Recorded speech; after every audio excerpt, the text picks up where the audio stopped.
Good morning, good evening, ladies and gentlemen. Welcome to our PAASE for Philippine Innovation Fireside Chat series. I'm Gisela Concepcion, your co-host, and I'm an executive member of the National Innovation Council. I'd like to welcome our exciting speaker today and also our esteemed guests. We have National Scientist Dolores Ramirez. We have academicians, Asuncion Raimundo, Don Rasco, and now Hil Jacinto, and many others. In particular, I'd like to welcome UP ERDFI Executive Director Tito Aliga, my dear friend Miren Santos from Canada presently. And well, I'd like to tell you that today it's a very important topic because it's related to education, learning. It's like our top priority in the Innovation Council. And today we have a speaker, a young speaker. She is an alum of UP Engineering, and I heard her speak at an international conference for women. And she just, well, I think she just impressed me so much. And I knew that I would invite her here today because she's a person who is on her own and with her small group. She's been able to get a major contribution going in the financing of our education system of our disadvantaged or disadvantaged students from all over the country. So Carmina Bayombong is with us today, and she leads the corporation called Invested. To introduce her, I would like to yield the floor to my co-host, Vice President of the National Academy of Science and Technology, past President of the PAASE, Distinguished Professor of Engineering in De La Salle University, Dr. Alvin Colaba. Thank you. Thank you very much, Giselle. Welcome to this 22nd edition of our Fireside Chat series, PAASE for Philippine Innovation. So as Giselle mentioned, this is another important topic that we will be engaged in a productive discussion with no less than the Chief Executive Officer and founder of Invested, Carmina Bayombong, a graduate of industrial engineering from the University of the Philippines and received 3 certificates from the Asian Institute of Management on the field of entrepreneurship, startup management, and data strategy, and a social entrepreneurship certificate from INSEAD. Now, our guest speaker for this morning is a multi-awarded entrepreneur, is a Forbes 30 Under 30 honoree, a Tatler Generation T honoree, an Obama Asia Pacific leader, and a 2-time female CEO awardee of Cartier Women's Initiative. She was also awarded in the Philippines as amongst the towns or the Outstanding Women's in Service Award. As an education and finance professional, our guest speaker has raised over $8 million over her career for impact businesses in developing markets and has trained over 10,000 youth in the region. Under her leadership, Invested has provided over $2 million of education loans to thousands of youth across more than 600 schools, helping increase their income by 2 times. Again, our distinguished speaker for this morning is no less than Ms. Carmina Bayombong. Carmina, thank you for gracing our Fireside Chat series for this morning. No, thank you, everyone. Actually, very excited to be here. Thank you for inviting me. And I'm excited to share our story at Invested. Okay to start? You may proceed. Okay. Carmina. So good morning, everyone. At least it's morning in the Philippines. So thank you for sharing my professional background. I want to begin by sharing more of my personal background, my and why I started invested. My parents actually had a very hard time getting out of poverty since they only had loan sharks or 5, 6 lenders as an option. Given their frustration, they worked in microfinance for 30 years in developing countries, mostly in the Philippines. They actually taught me the value of financial inclusion, and it's why I'm very driven to solve this problem. So, zoning in on the problem, there are 120 million Filipinos to date. Banks are still very restrictive and only lend to upper class adults and require collateral. Financial technology firms and digital banks have been trying to fill the middle class market gap. These players use thousands of mobile data to score, yet they still resort to they still resort to really large call centers to chase after people to pay. So, since even mature algorithms can't actually change people, this large market becomes tougher to capture. This is why microfinance still dominates the bottom of the pyramid, but its legacy model doesn't actually fit Gen Zs and millennials who don't want to go to branches or attend meetings. So, my idea for Invested was to lend to consumers as young as possible. I hypothesized that if I could be the first lender of every Filipino, I could shape their credit worthiness, eliminating the willingness to pay problem that fintechs face today. I had observed, and also from my family background, that most Filipinos, their first lender is a loan shark. And it's why we have also this financial illiteracy problem in the Philippines, because that really affects their financial habits. So the tricky part with my approach was that this approach meant I would need to solve student loans first. And that I did. So my engineering, education, and finance experience allowed me to solve just that.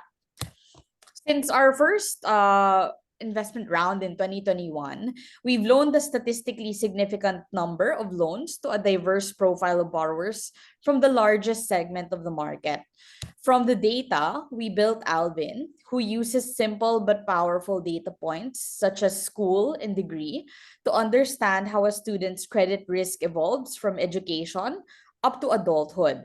It then profiles borrowers to produce a probability of default.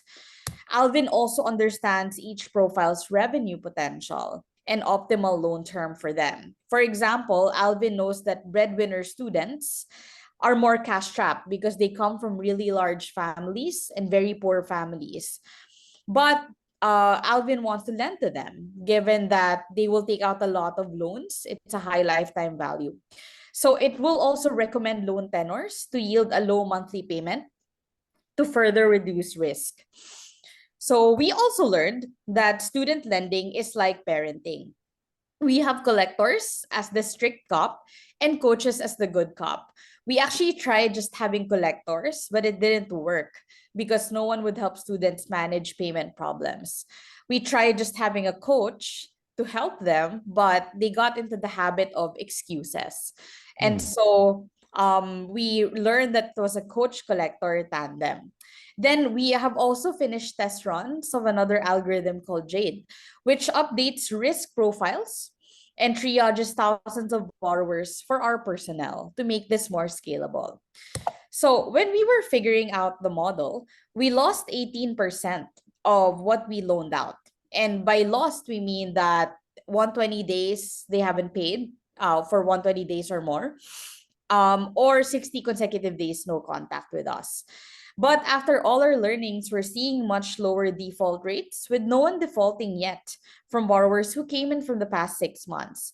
So all throughout, we actually beat the performance of other fintech lenders who are trying to tap the lower and serve the lower income classes, but they don't actually serve students, right? They actually burned a lot of money and lost a lot of money and still go on to lose this much even after product market fit. So our model allowed us to have two business models. right? We have our core business, which is direct lending, where we borrow from lenders at a fixed rate. We pay lenders a fixed cost, and we lend it to students at a higher rate of 30% interest per annum and 10% service fee. That's actually very affordable to low income families and the students who are low income to poor, because that's the same rates that actually the big banks only provide the upper class. And we take on the risk and earn from this. Yeah.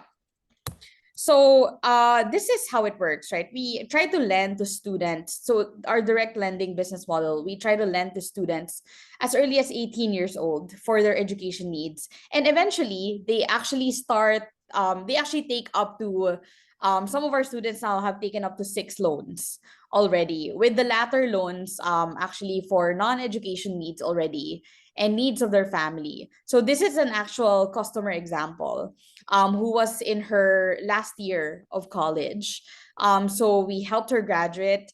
And once she graduated, she also started a side business apart from her actual job, and needed a gadget for her work, and also loaned out for other family needs. So we're actually now in 2,000 plus schools in the country. So we're able to serve that. And we make, based on our unit economics and financials, we make 39 times more of what we pay to acquire a borrower. And we've been profitable on a per loan basis ever since. Yeah. So this is one of the help needed at Invested for our growth plans. So as I mentioned, we actually source our funds from lenders. And who are our lenders? So we look for lenders who are high risk appetite. So because this is very risky to lend to students, so they must recognize the risk. And of course, we at Invested are still a growing startup. We look for patient and long-term lenders because they have to lock in their funds for at least 24 months so that we can lend it out to students for a long time, also at least 24 months. And they put a value on impact, right? So if they would actually lend their money to other high-risk type of investments, they would earn much more, but they earn a little less at Invested because of we need to keep it affordable to students. And for more details on that, right? So we actually provide lenders these rates right now 8 to 14% because the inflation rate is a little bit high. But before it was around 7 to 10% per annum. So comparative to savings and bank account earnings, this is much higher. But comparative to other high risk investments who do 15 to 20% return, so we are lower than that. So we actually, our model is to keep our lenders very few so that we can focus on the borrower side. So we have a minimum amount of 2 million. And these are our lenders. So we have actually millennial couples who have quite increased their net worth and have a lot of investable assets. And so these are some. We also have family funds. And notably, some of our family fund lenders actually pool their money across the family that are sitting in their bank accounts in order to get the higher rates with Invested. Yeah, and we also have high net worth individuals and corporate foundations and employers who want to not just lend to our students, but also employ them. And also professional financial institutions and professional funds, right? And we also have local financial institutions that are lending to us. So we have a second business model, which we piloted last year. And it was born out of the success of the first business model. So the second business model entails serving clients, institutions who want to lend directly to students, but they need our infrastructure and algorithms to do so. So these clients actually take on the risk themselves because usually they're also financial institutions, and they want the earnings. Or they're philanthropic institutions who actually don't want to earn and actually will take on the risk themselves. So these are some of our sample clients. And in fact, we piloted with an endowment fund in UP. and Grameen, which is a microfinance bank. So we also have in our client pipeline like traditional lenders, digital banks. We also hope to serve the national government and mayors and so forth. Right. So where do we want to take invested in the future? So now that we've served about 5,000 borrowers, we want to serve millions, the millions of youth who are financially excluded. So the first thing we need to do in order to accelerate that is we actually need to train our algorithm on segments it's not an expert on. So we have a lot of scientists here, but our algorithm is an expert on the college last 2 years and post-grad. That's been our main focus, and we still need more data for it to be accurately predicting who will pay or who will not pay in the first 2 years of college, senior high, and tech book learners. And while we're doing that, we're going to saturate these segments in order to increase invested revenue and sustainability. Second is we want to build our distribution model outside acquire. So right now we acquire borrowers mainly through digital channels, but we want to build other channels. A common trait we noticed amongst our defaulters is that their financially illiterate parents tell them actually it's okay to not pay. And a lot of these parents are because they grew up very poor also, right, and did not have the chance to learn financial literacy. So our growth model actually entails acquiring borrowers through organizations that lend to or employ parents. These partner orgs already pre-screen willingness to pay for us. So we've already piloted with big names such as Grameen, Lala Move, and a few school chains. So we are looking for microfinance partners who lend to mothers and want education loans of invested as an incentive to their good borrowers who are mothers. And we are also looking for blue-collar employers, those employ security guards, drivers. These are the parents of our students, right? And they often use invested as an employee engagement tool. And of course, we're also looking for school partners. We're already partnered with a few school chains, right? So another part that we're open to is actually investors to the company. Apart from lenders who give us a loan, we are also open to investors. These are some of the types of our investors. We have family offices and high net worth families in the Philippines, like Bank of Makati. The owner of Bank of Makati in Motor Trade is one of our investors. Consistent Holdings, a local food and logistics distribution company here in the Philippines.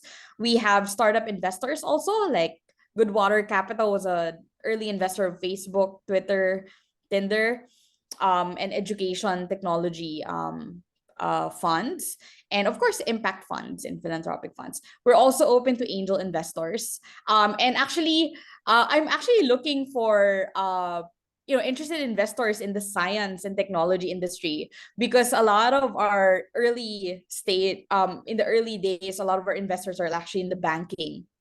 But now that we're really developing our algorithm, and I'm very excited that there's a lot of academicians and scientists here, I'm actually looking to expand our shareholder base to include scientists. Yeah. So we actually we aim to really grow very big at Invested, because my vision is that when we increase our profits, we also increase our impact and accelerate our impact. So we actually are able to provide investors a big return once we hit our 5 to 7 year targets. And in 5 years, we aim to have this much earnings once we capture majority of the market of the 30 million youth. And we actually have a comparable in the US called Nelnet, who actually services billions of dollars of student loans. And inclusive of their clients is actually the US federal government. So we actually won't stop there. Once we tackle the thorny problem of youth financial inclusion, we actually have started piloting how to also lend to adults, using our unique advantage of starting off with them as youth. So our borrowers, once they go into adulthood, we actually see that they remain very sticky when they be as customers still when they become adults, due to our coaching component, which helps them secure and retain jobs. And finally, my end goal for Invested is really to bring it to the developing world. We already have the biggest loan book of unbanked students compared to operators in these markets. And a lot of them actually already look to me for advice. And I've had preliminary talks with development finance institutions in the development and potential R&D funding to start building credit scores for youth in other markets as early as 2025. Yeah, so I will actually end here so we can start our Q&A. But thank you so much for listening. And that's a little bit about Invested. Wow. Thank you so much, Carmina. You throw me off my feet, Oh, really? round up. So that's the value of having begun your life with the experience of you might say poverty and being victims of charter loans. So I'd like to say that at the NIC, there is this concern about commercial banks being required to provide X% of their loan portfolio for innovation. And the government is going to win a case or is winning the case against, I think it's the MA, I think it's the Bankers Association of the Philippines. So I think that's a good development. But also let me tell you that there are other successful microfinancing foundations, NGOs.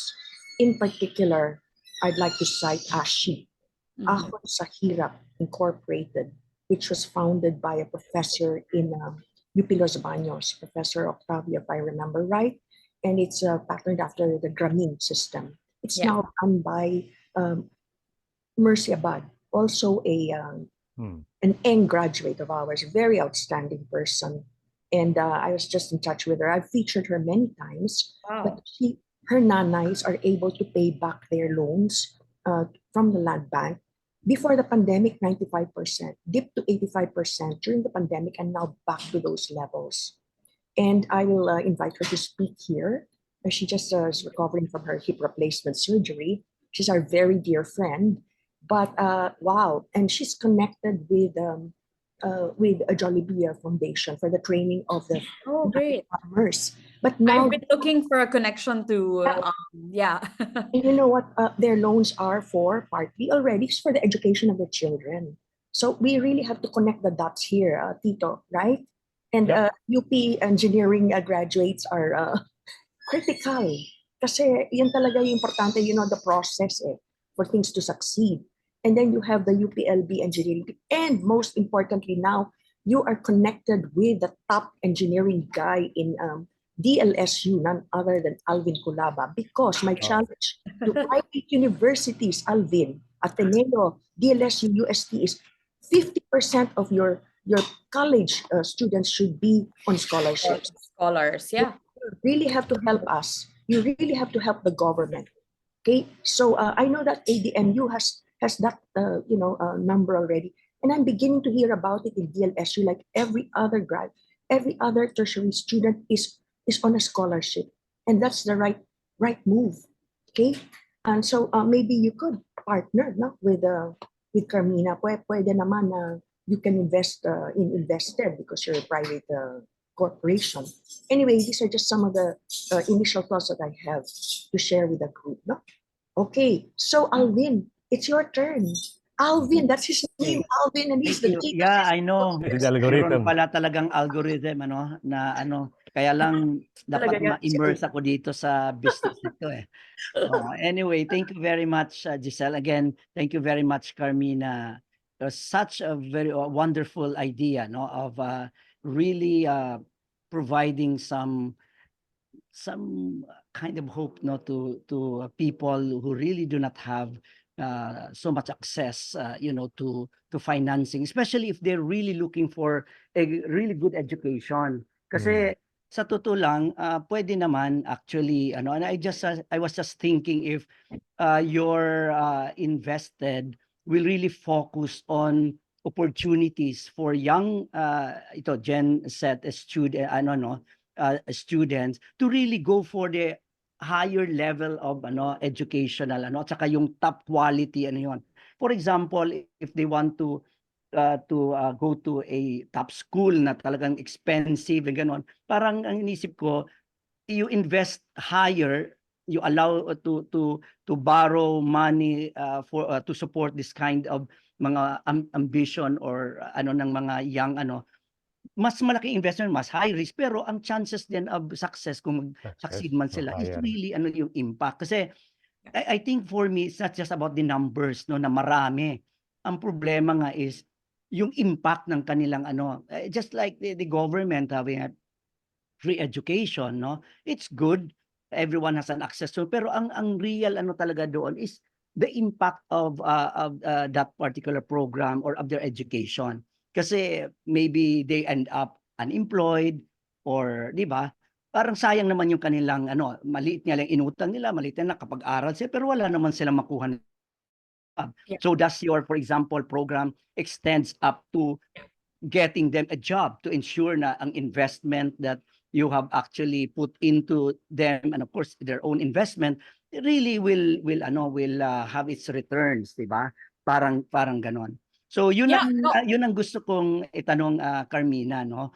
How and then maybe later on yung education mo extends towards supporting innovative projects na or even research, parang ganon. Can you allow mga small startup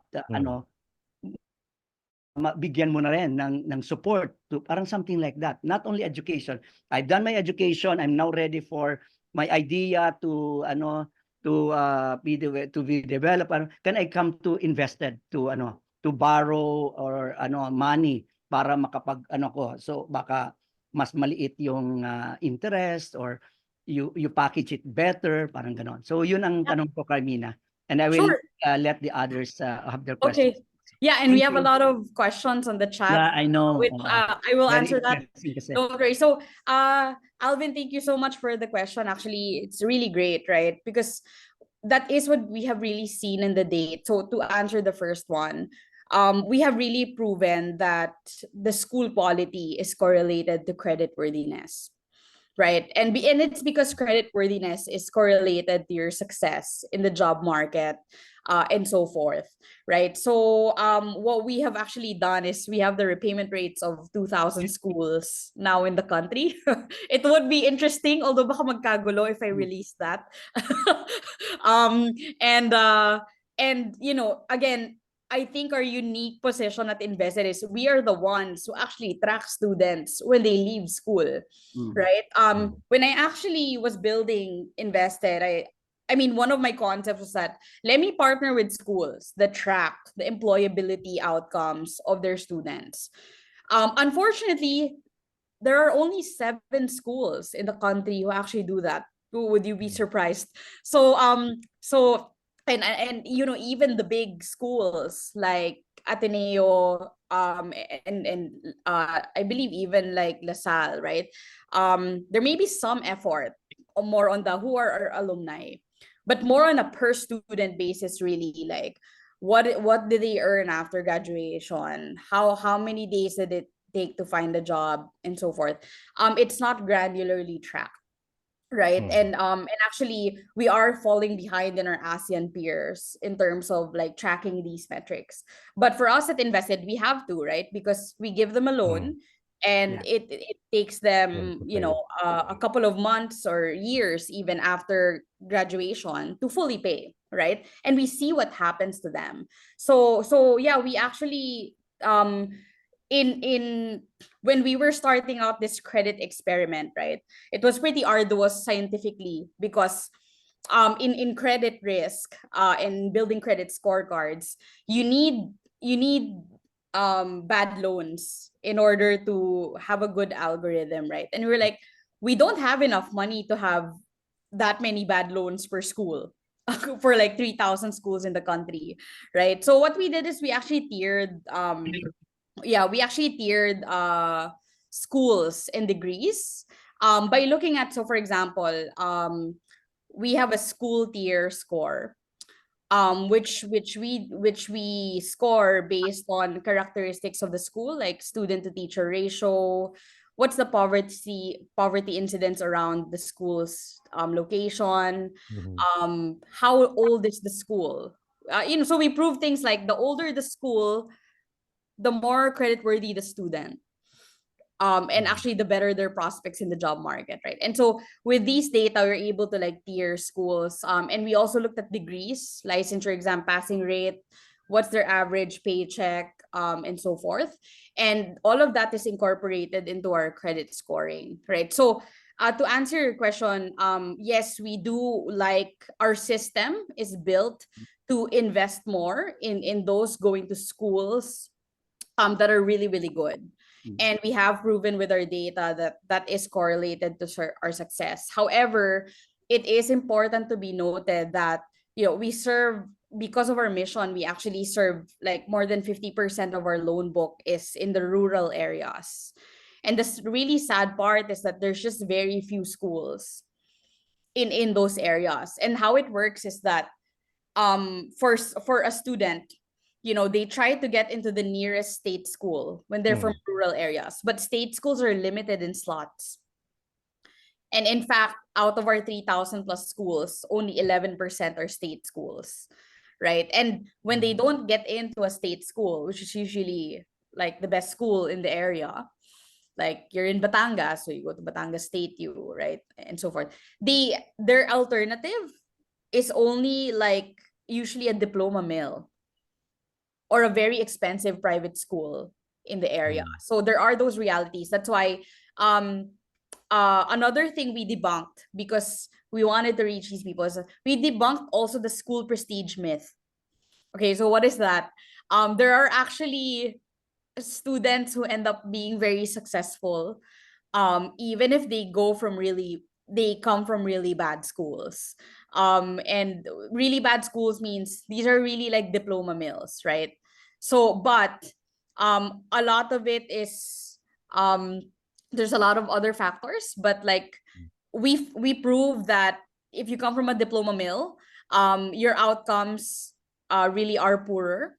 So, but we also proved that that doesn't mean there aren't good borrowers in those schools, because that is the way the rural areas are, that some really great high potential students end up in these bad schools because of the landscape, right? So, and to your second question, I'd actually love to share a slide. And yes, we do fund micro businesses already. This is actually a business case of one of our proud investees, Melba. She actually took up an education course. So most of her first loans are to finish her schooling. And she actually runs a very successful online business right now, selling tapioca, which we gave her a business loan for that, when we call it our alumni loans. When she, so we actually have a lender that's dedicated purely on funding our youth business loans. And we have a very low default rate. In fact, some of the bankers I meet are like, wow, that's really low, even better than a bank, right? Because again, I think our model to teach and coach students in their first, so we're like their first lender, right? So we teach them, we have this onboarding actually for all of our new borrowers. We teach them, okay, what happens if you don't pay, right? This is what Invested will do. We will offer you help, but we will also be strict. And you will, this is the credit bureau. This is how that works and everything. Majority of Filipinos don't know what a credit bureau is. They don't know the impact. If you go on Facebook loan groups, you will see there Filipino adults educating each other how to get away from your loan, right? But they don't know actually how that affects their future prospects financially, right? Like you can't borrow for a house loan and so forth. So there's transparency there. So, Carmina, there are other questions in the chat box. Yeah. So thanks Sorry. Let me address one since it's the same topic. Yes. There's so we do limit our adult lending right now to those who have started with us. So we're very, very focused on solving the youth problem, youth financing problem and education financing problem. And we only lend to adults if they like basically were our borrowers starting off. And that's really just a focus matter as of now. Yeah. Okay, second question from Hill Jacinto, academician, about USC registered nonprofit foundation invested. Will it be able to maintain its nonprofit status? Yeah. Yes, it will be, and we would be very much open. In fact, I do talk to some prospective foundation investors, and we do know of a lot of large corporations that have foundations as their owners, right? So yes, that's totally possible. Akad Sean Raimundo, is there a minimum amount that the student can loan? Can the student afford the high interest rate? I think the interest rate is not very high, right? Yeah, very yeah. affordable. So we actually provide a market competitive rate. So minimum loan amount is 10,000 pesos. Wow. And usually actually they don't go below that because it's too small already. And this is where our product plays in terms of affordability. We actually provide the most affordable in the market, meaning if a student, the average loan a student takes out with us is actually about 20,000 pesos. So Wonderful. what surprised us is how come it's not equal to their tuition, right? It's a little bit smaller usually, and so forth. We found out that students were looking for a cash flow loan product, meaning, hey, invested, this is everything my parents and siblings earn in the household, and this is how much my education costs are. So this is what's kulang. This is the gap. And on average, it's 20,000 pesos. And so the monthly payment, so where we come in comparison to the other players, is that everybody, all the incumbent lenders will actually provide maximum 6 months to pay. Sagad na yung 12 months, right? And there's no grace period. So what happens is if a student wants to loan 20,000 from them, well, one, they wouldn't even be eligible because even the fintechs like GCash who loan, they require you to be employed for at least 3 years. Show that employment record and a minimum income. So we don't require that. But even if they would be eligible for those, they would have to pay too much per month, which is hindi kaya in their household. So we actually ask them to pay just half of what other fintechs would ask. In terms of affordability, we saw that as long as it wasn't more than 15% of the student's income, then it is actually affordable to pay. And as long as it's no more than 10% of the household income. And again, the other incumbents would ask them to pay like 20 to 30% of the monthly income sa bottom of the pyramid. Yep. It's a good model. Loans, even from UP, Tito would be good. And I actually want to share also. So we tried in the early days actually like more of a non-profit model, right? We were charging students 6%. So just like inflation, right? But it was funny. Students are very smart. So they were not actually paying on time. And they told us, well, invested, there's no, well, you taught us about how interest rates work. I will literally lose 1 or 2 pesos if I don't pay on time. So now I also advise like philanthropists, if you want a sustainable fund, actually the bottom like floor interest rates I would recommend is 10 to 15%. Because lower than that, actually, we're also not training students well to be good borrowers. Yeah, so it's very interesting. And lastly, where we come in as a cash flow financing solution is a lot of our students, they sleep before getting a loan with us, they sleep like 2 hours per day only. They hold down 3 jobs on top of like their academics, right? And so with our loan, they're actually able to let go of their part-time jobs or maybe just do tutoring. Fantastic. Right? So Carmina, in other microfinancing groups, first they lend 5,000, and then with good track record, they increase it to 10 or 20,000, and then afterwards 100,000. So Ashi does it that way. So I'm glad that Jimbo Reverente is one of your investors also, and he's our super champion. Top innovation guy in UP now. Correct. Anyways, I would like to call Dr. Cora Claudio. And Hi, then Dr. Cora. I would like to ask Joey or Chavit to speak if he's still around. Okay, because we had a big chat yesterday when he knew that I was going to feature you today. Also, a UP Earthy guy. Okay, Dr. Cora. Uh, Good morning. I'm using my canned photo because I just woke up and I'm so glad to attend this. First, congratulations, Carmina. She is one of our latest young Towns awardees. So she's a member of our Towns Foundation, and I am so proud of you now that I have understood better what you are doing. Okay, my concern is that my social contribution work is focused on three types of groups that if you will include in your program, which I will help you on to get more investors, I think will really make a lot of difference in our country. One is the IPs, the indigenous people. Okay, when you hear their problems, our traffic mess, which is worrying all of us, is so trivial compared to what they're experiencing now. No, health issues, etc. So that's one. Number two, and I'm helping right now about 50 women weavers that produce tinalak in the middle of Mindanao. Number two is that I sit in the board of one of the biggest co-ops of manpower. That's involved. We have 70,000 workers. We manage plantations in Mindanao, especially those owned by foreigners that find it difficult to deal with our Filipino workers. And we have a foundation that helps the families, especially the children who can already work, of these workers.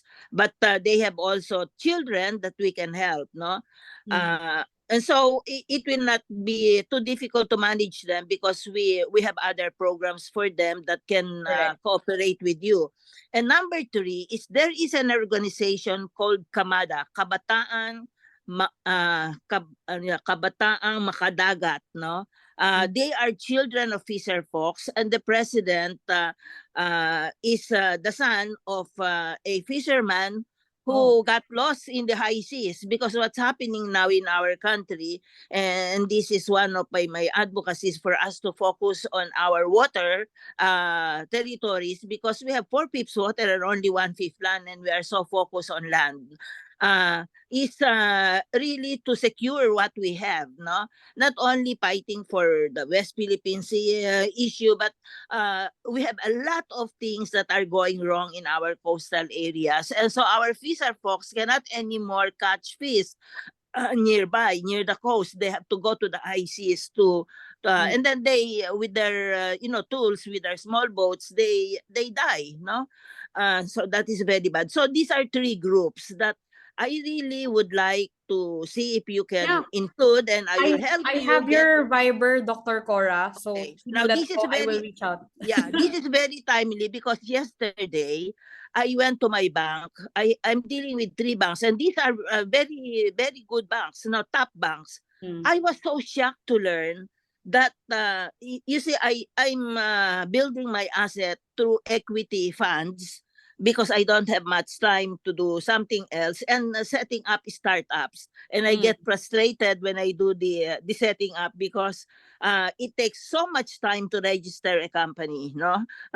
3 months. Okay.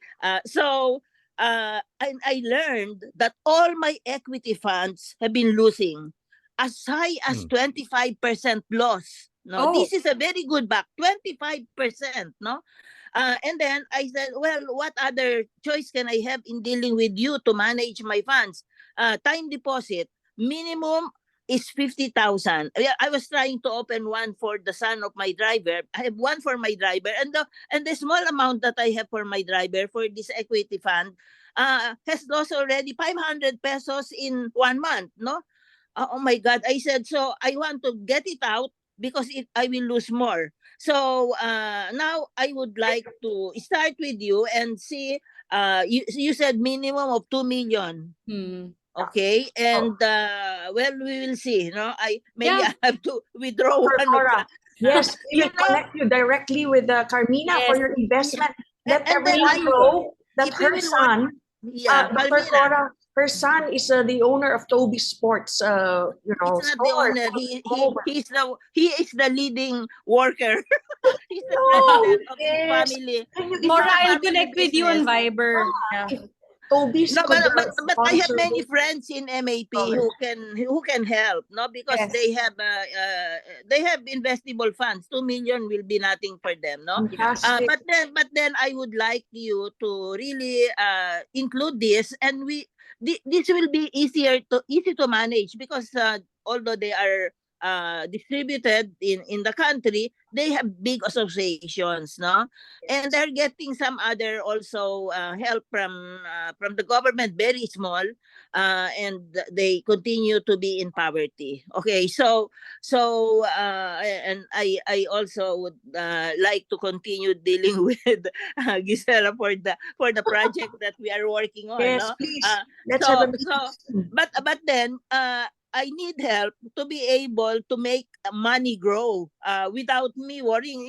The reason I just got to know this, I haven't had the time to monitor them. And during the pandemic, what happened is that I lost a lot of money in one bank, because the paper loss that everybody had paper losses, no? It became an actual loss because he made a mistake of redeeming something that wasn't supposed to be redeemed. And then she retired from the bank, and I just didn't have had the heart to run after her. But it was a big enough amount, no? All right. So this is important. I think that you can just do your work well, because you will be competing. Do you know how much you earn from savings? 0.00625 per annum, because it's 0.0625%. So Yeah. two more zeros, 0.00625. Oh my God, that's Okay, nothing. so And many are doing that, putting their money in savings. And now time deposit is 0.0025 for 35 days. Cora, I think Yeah. that's a very good point. But I think related to it is a question on how do you ensure your financial systems, Carmina, because you're all in the cloud. So how do you guard against hacking, for example? Okay? Yeah. There are many victims of hacking, including the fintech industry, like the crypto industry, Yes, etc. very So much. let us That's know a about great that. question. And we serve Gen Zs, right? So Gen Zs are actually, they're very particular about data privacy. And in fact, they told Gen Z told us that they assume everything is a scam online. So how do we actually protect our customers there? We actually were very privileged to receive a grant from Credit Suisse Foundation about 3 years ago, in order to build up our technology platform, including our IT security. So right now, we actually have been able to build IT security commensurate to a big bank in terms of the protections and the layers that our website have.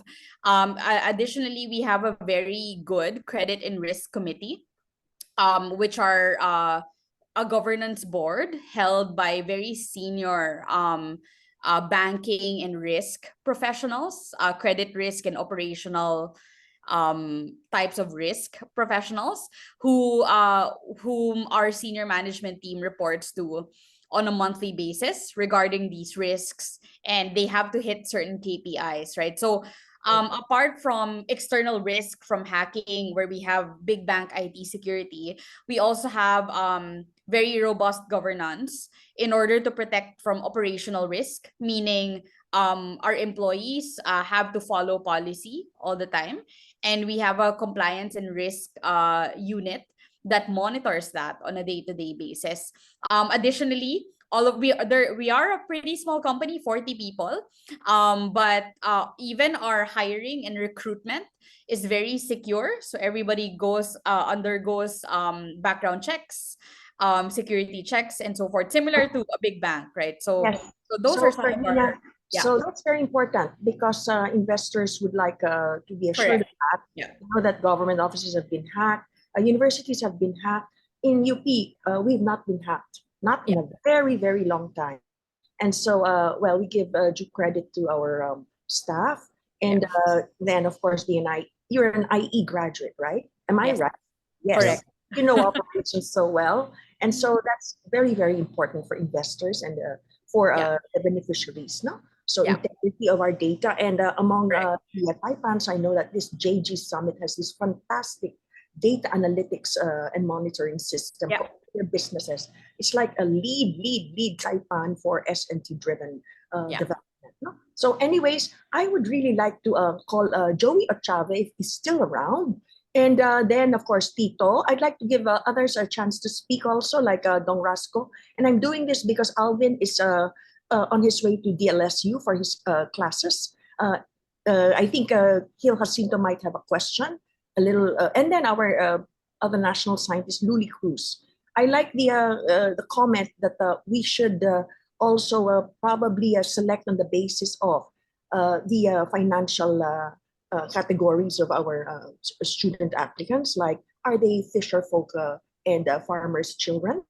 Are they IP children, etc.? Or so anybody wants to speak now? Yeah, thank you, Giselle. Giselle, I'm still here. You know. Great. Well, thank you, Carmina, for that presentation. I'm so happy that a lot of young people like you are doing these startups and focusing on the double bottom line, not just the financial, but also on the social bottom line. Well, I'm just here to listen. Just because about a month ago, Unilab has we were given I'm a chemical engineering graduate also of UP. And together with Noel Cortez, who's electrical engineering of UP, we were given the task of looking at STEM education as the third pillar now in the Unilab universe. As you know, we're into pharma. This is the first pillar. The second pillar is the hospitals through the Mount Grace hospitals. So we're looking at STEM education now, but we're still in the process of looking at how to enter. And but basically, it's double bottom line as well. Of course, it's financial and social, as all Unilab businesses are. So we hope to one of these days we can sit down with you and find out Yes, where there please. can be a convergence. Sorry, should I call you Jose? Joey, just call me Joey. Okay. So Joey, actually perfect you mentioned that, because in Invested we have a hard drive on our top 3 sectors that we one is STEM, one is healthcare, and one is like business related courses, right? As a business, these are actually what our data shows are really top repairs also, and so forth. But we really see, like, I want to hone in on like STEM and healthcare, right? Because these are really fast growing sectors. And in fact, on the healthcare side, like on the STEM side, for example, we are working, so Tito Aliga probably knows this or has been updated. We're working with the UP Engineering Endowment Fund, who some of the donors include Sid Kuntunji, etc. But basically top employers of engineers, right? And I'm invested is the one structuring that fund, running that fund, in order to put together the objectives of the foundation, but also the employers who are funding it. So on the STEM side, I think that's something, we can sit down, would love to discuss. But what's exciting on our healthcare front is actually this was seeded by Johnson & Johnson Foundation, who funded all of our nursing loans because they had a mandate to increase the healthcare workforce. And in fact, our nursing loan portfolio grew past 10 million pesos already, right? And we have gotten even other foundations that are in healthcare. So the funds are really for healthcare students. But what I really want to do is I want to grow our healthcare fund into 300 million pesos in the near term, and actually reopen entire wards of hospitals that have been closed due to the lack of nurses, and so forth. And also help health sector employers, I guess, and related sectors like pharma, right? So yeah, would love to speak, because I think right now we get a lot of interest from foundations who really want to explore a sustainable approach in terms of like increasing the workforce beyond scholarships, because there has been a lot of donor fatigue on that front. So yeah. Yeah. Thank you. Carmina, It's too early for us. We're still in the yes, business and social modeling, yeah, and okay. hopefully we can do we Joey. can also do something new, similar to what we did in healthcare. So thank you very much, Giselle. Joey, Thank you. Carmina. Yeah, Joey, the best determinant of health and well-being is really food. And This well, one. not just it's like a food, Oh essential yeah, food as well as the functional food, no? So yeah. here's a question from Dong Rasco. What is your experience with giving loans to students in the field of agriculture? Will you consider financing graduate education in this field? And Yeah, we already do both.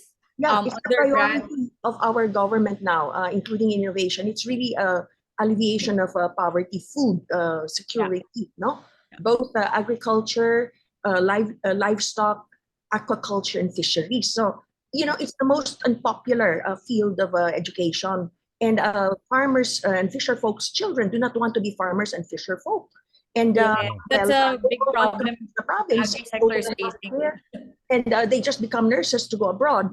So it's really wow, the workforce that decides to go abroad and earn more and not work here. So that's a problem that has to be addressed.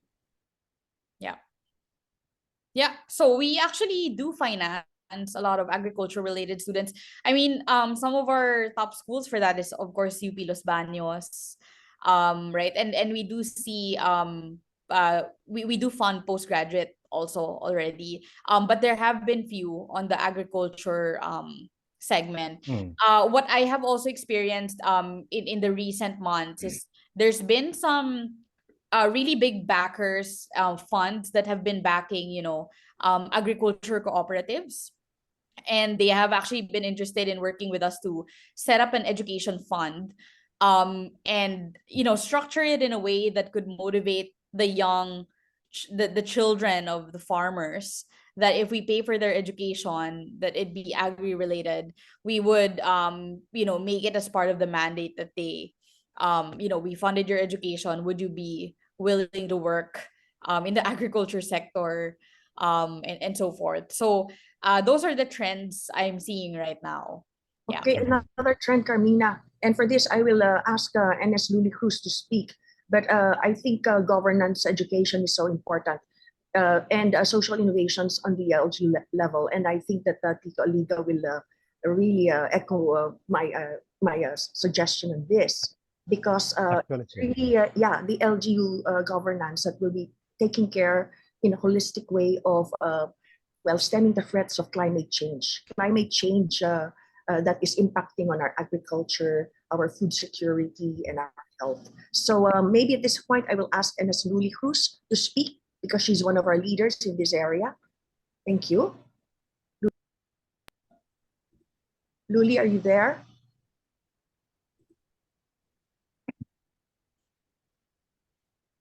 Wala na yata. Wala na, kanina andito. Anyway, so I'm just calling on our leaders to share your advocacies. Is it my turn, Giselle? Ikaw na, Tito, your turn. Sige. Actually, I was impressed with the efforts of Carmina, because I got to know her about 5 years ago. Yes. When she talked. Yes, thank you very much, Carmina. We call her carbs. Yes. Carbonized energy, something like that. But I was impressed that, if you look at the presentation of Carmina, the interest rate per annum is 30%. 30%. And yet, here it is. So there must be a big value add between 6% and 30%. And I think that's where the success comes in. That difference is valued by borrowers, because there's a lot of return that comes out of that. So if you just, again, as Carmina, this is what impressed me. How can we sell a product that requires 30% interest compared to 6%? But you did it. So there must be it was there very must be a hard. value add that is important, Actually, that even the young lenders, yeah. they value it. So I think that's the Yeah. key to your success, Carmina. Thank you. Well, I credit my team, right, who really cracked this. It was very hard to, it's not just pricing, right? It's just the general concept of loans. I'll tell you, I'm a UP engineering graduate. That's the best engineering school, right? But I learned about loans like 2 years into working already, right? And we're very good at math, di ba? Dapat yung mga engineer. So, parang yung sa loans, it's not actually just we're cheap, telling students that we're the cheapest, right? Oh, They yeah. still won't take out a loan if ever. We've experienced in the early days that the student would rather parang not sleep, like last resort talaga yung loan. And I think it's what we cracked in the marketing aspect of our model is to explain to students that you are also losing a lot of opportunity cost when you don't take out a loan, right? And we tell success stories of our investees that this is a very successful young person, and she took out a loan, right? And like loans and letting, I think it's because of our utang culture that loans look and seem very bad, like off the bat, right? But like in other countries where lending is like well done, loans are like embraced by people and it's a part of life. So I actually call myself a credit purist because, guys, credit was invented, its root word of Latin is trust. But the whole world of credit is built on distrust, right? And credit was invented to help people move up in life. And so what we do at Invest is we actually really want to bring that back, right? And we tell students that this loan will help you move up in life and accelerate your success, right? And there is a cost to that. But not taking out the loan has a higher cost. Yeah. And that is how we design the product. And that's it. That's it. 24% that you're talking about. Yes. They will generate more than 24%. Thank you. Yes. Thank you, Carl. Fantastic. So anyways, again, kailangan ng granularity. Siguro, in the end, we have to think of it in terms of the areas of employment and development. Because, sorry, go on. No, so from Dong, again, I got the feeling that agriculture students will not pass the employability criteria. Let me answer that. You never know. You never know. You never know. Iba na ngayon ang agriculture. Smart agriculture, grabe. Yeah, our experience at Invested, they actually earn pretty well after graduation. But these are mostly the ones that enter Department of Agriculture. Ay naku, kung ganon ay naku. So But, yun yung, that's one of the things that Boy de la Peña cited yesterday, that people who work in government be given 1 day a week to exercise their profession. Yeah. That is one of the things that I heard yesterday. Yeah, when we ask our agriculture, like those taking agriculture degrees, talagang their plan is to work in DAR, right? So yun yung and yeah, I mean it's the salaries there are the ones mandated by law, right, per level. But so the that's point, what we see. The point, Carmina, was enable them or give them 1 day a week or so many 20% of their time to exercise their profession on their own. Well, allowed yan sa UP's government, limited practice of the profession. So it should be a model for government. That's right. Yeah. Okay. I'd like to hear from, if you don't mind, I'd like to hear from academician Gil Jacinto, who represents the marine sector, my colleague at the Marine Science Institute. Are you there, Gil? Yes. Hello. There he is. Yes. Hello, Yes. Gil. Good morning. And very inspiring talk also, Carmina. Thank you. Thank you for that. And my earlier query relates also to the possibility of pitching Invested to science foundations who may have some money, and in fact are into also providing scholarships. So might this be a way perhaps to even enhance that advocacy? But of course, the reality and has been shared is the poorest people actually come from the coastal areas and fisher folks. So how do we target those so that their children and their children's children can also move up and might the possibility of providing them loans, especially those schooling at the college, university level, make it possible for them to move up. But Yeah. maybe the corollary is, and this is the reality, if you go to coastal areas and you visit the families, many of the families also look forward to having their children go abroad. So Yeah. parang that becomes their well, essentially the goal. We will help you move forward, but we hope also that you can go abroad so that we can be better off. So that's the challenge for us. We can support and hopefully improve on the conditions of coastal communities and people, but the desire is that they have opportunities in the country so that they also don't need to go abroad. And that's all. Thank you. Gil, that's a great idea, and Murph can do it to a certain extent. Would it be possible, Carmina, to have an arrangement where, for example, Marine Environment Resources Foundation would sponsor X scholarships for children of fisher folk? Baka you have to go on that mode also. So your investors would have like specific sectors to support. Yeah. So agricultural foundations. Yeah, like we're actually moving towards that sort of sectoral based funds.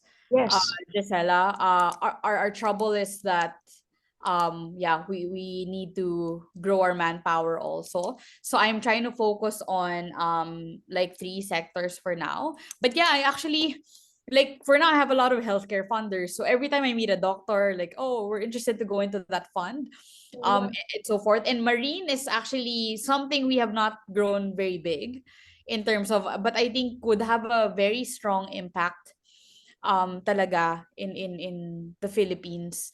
A big part of why I love my job is actually I realized we are able to connect a lot of stakeholders that have been wanting to work together. So for example, connecting the job sector with the financial sector and so forth.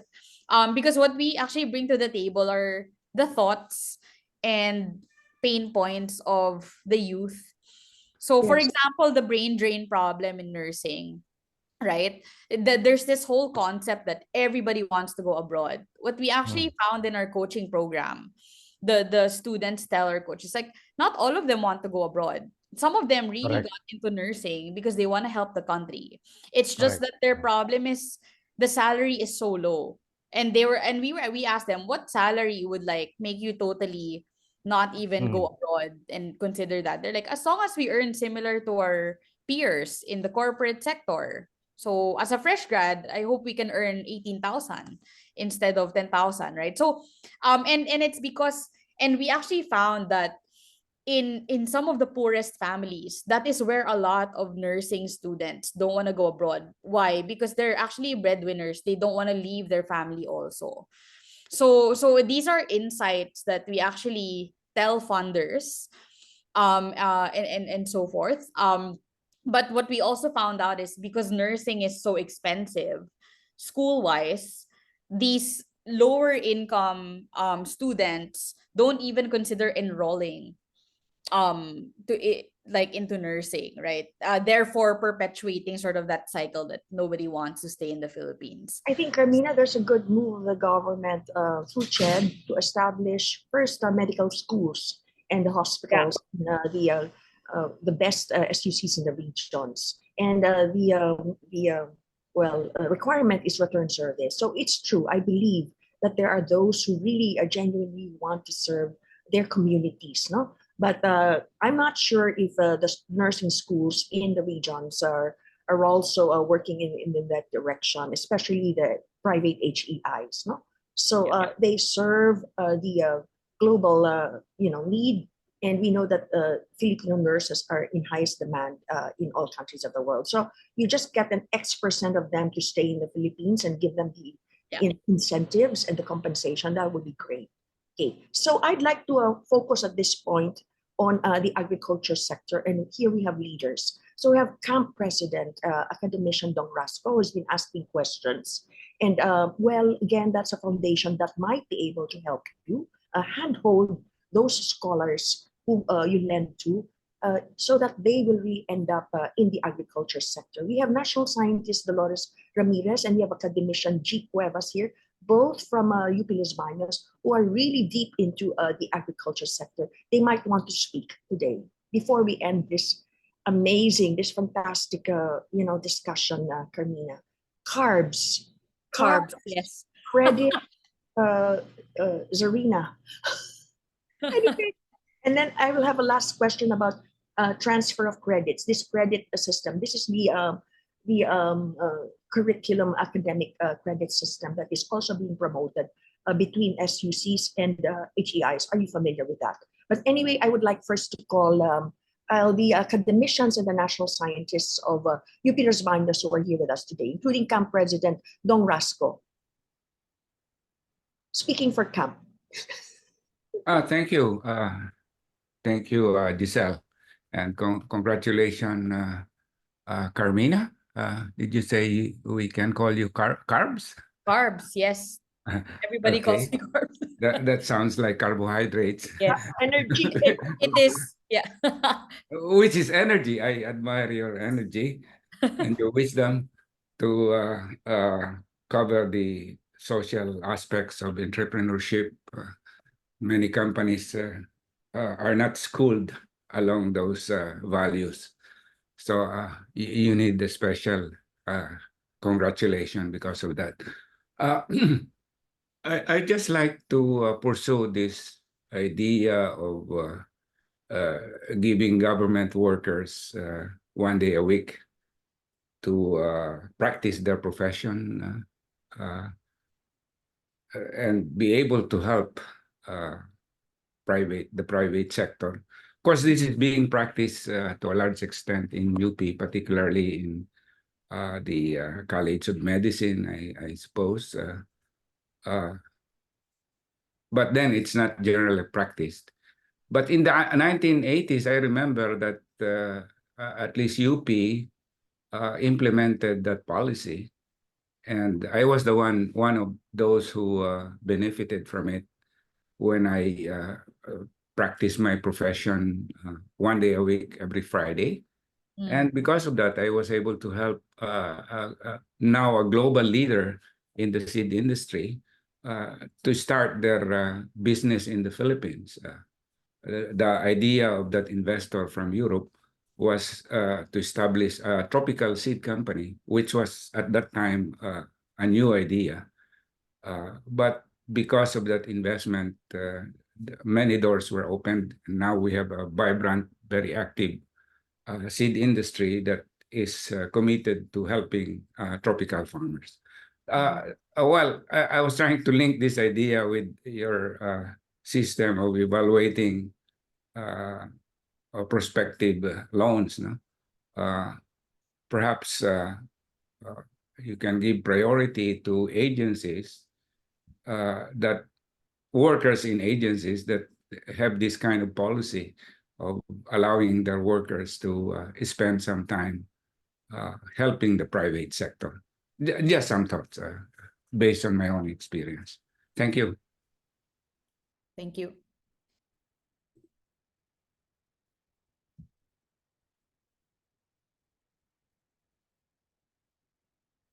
I think, hello, everyone. Are we okay, Carmina? Yeah. Sorry, I do have to go. Yes, everyone has I to go. think 9:30. We're supposed to end 9:30. Yeah. Yes. So here from Tito, congrats again, Arbina. Thank you very much for PAASE for featuring working models, especially those that are generating success in their durable bottom lines. So at this point, I think nobody else wants to speak. And I would just like to call Dr. Esther, president of University of the East and my mentor in chemistry, in case she wants to say something from the private sector. And former CHED chair. Okay, she's former CHED chair. Everybody has been talking about this 1 day a week. I was the one who introduced that in UP when I was VPAA, freeing the faculty to do consultancy work 1 day a week as long as they render the usual number of hours. Okay, I'm very proud of that policy. Because allowed our engineers to help Makati at that time, and also our doctors to help other hospitals. Relative to the topic, I was doing most of the work on scholarships in CHED. Okay, our government run scholarship programs, and unfortunately, I was not able to to complete the work by doing the stats afterwards. Try to monitor the graduates. That's the one thing that I missed doing because I was pulled into other activities, and so I'm very pleased to see that you are in fact monitoring the graduates because we want to see whether they do their payback. I don't mean payback in cash or anything like that, Yeah. but at least in terms of service to country, because that is what scholarship is all about. That we give back by serving the country afterwards. And thank you for the work that you are doing. Oh, thank you so much, Ma'am Esther. I'm hoping Ma'am Esther, I hope we can connect sometime because I've never had a conversation with Shed. Yeah, it's hard to get a it's been a long time since I was in JED. It's okay. I'd love your feedback also, and I mean, I'll Sure. get your Sure, contact. I'll put in the chat box my email. Okay. Ang dami pang contributions ni Ma'am Esther sa ESSEP program, sa PhD consortium, and then sa ESSEP study abroad, PhD study abroad program. Yeah. Ang dami together with Dr. Paulina Garcia, Benebres, Joe Cruz of PAASE, based in the US. Ang dami na talagang lifelong contributions. Well, I try my best. Okay, I'll put my... Thank you, ma'am. Yes. I just have a quick question to Esther. Glad to see you here, Esther. Your brother and I are together in one board. But before, schools, universities would give scholarship automatically to valedictorians of high school. 1 year for some schools, I availed of that, and then 1 semester, and both of them by some other schools, and both of them are renewable for as long as you maintain a certain grade. Is that still going on? Yes, still going on. Yeah, and Carbs, your loan is for college. Yes. Also postgraduate. Yeah, it's okay. Oh, okay. Thanks. But I have a view on that. So, the problem with that is this. Normally, especially for the really poor families, tuition is not the problem because most of that is now free, especially for the public schools. SUCs, it's really free. Their problem is the daily expense. Correct. That's a big issue. And for the poor families, and of course, the other issue is these are intelligent students and they are very poor, so their families depend on them because they are also the ones who might be able to land a job. Those are the many issues. We actually provide allowance loans for public school students. Yeah. In fact, that's the one item that I was sort of discussing with some friends in Congress about the free tuition thing. Okay, because for example, now UP is having problems because it used to generate the funds from the tuition of the rich students to fund the poor students, the allowance of the poor students.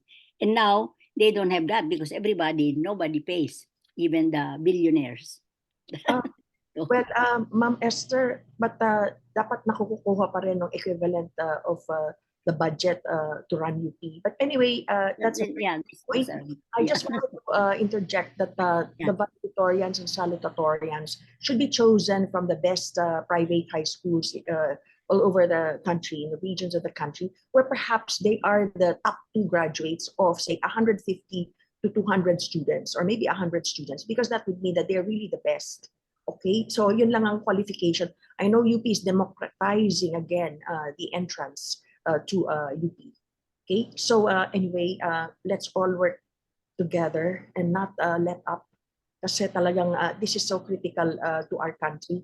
The climate change is the external threat, but I think our education and learning poverty is really the internal threat.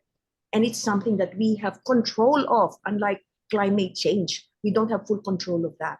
Okay, so we should continue lobbying government to put the money, their investment where it's needed most, which is really in our human talent pool. So at this point, I'd like to thank everyone for your important contributions, most especially to our special guest today, whom I'm very proud of. I always say I would like to listen to the young, brilliant minds. I mean, aside from elders. So anyways, we gained so much knowledge from them. Okay, from our Thank you everyone for having me. And Thank you. for all of the offer to help, I will follow up on, I put all the notes. Yes. And next week, we will have a very special feature on experimental science education. This is to feature Visor, okay, which Tito and I have been rooting for a long time. Okay, and now it's commercialized. We're selling to the LGUs of the country, okay, because Visor is now a startup. So I would like to invite everyone again next Friday to feature Dr. Gani Tapang, Dean of the College of Science UP Diliman, and his mentee, Dr. Dwight Buson, to talk about Visor. Thank you. Have a good day, everyone. Thank you everyone. Bye-bye. Thank you, Carmina. Thank you, Giselle. Thank Bye, you everyone. so much. Ay, Alvin, you're there na pala. Please say Yeah, something. okay lang. That's fine. Okay. I'm driving. Okay, so thank you, everyone. See you Wow. next week. Bye. Alvin, the data guy, the data system, huh? The algo system of InvestEd. Wonderful. Bye-bye. Yes, thank you. Bye.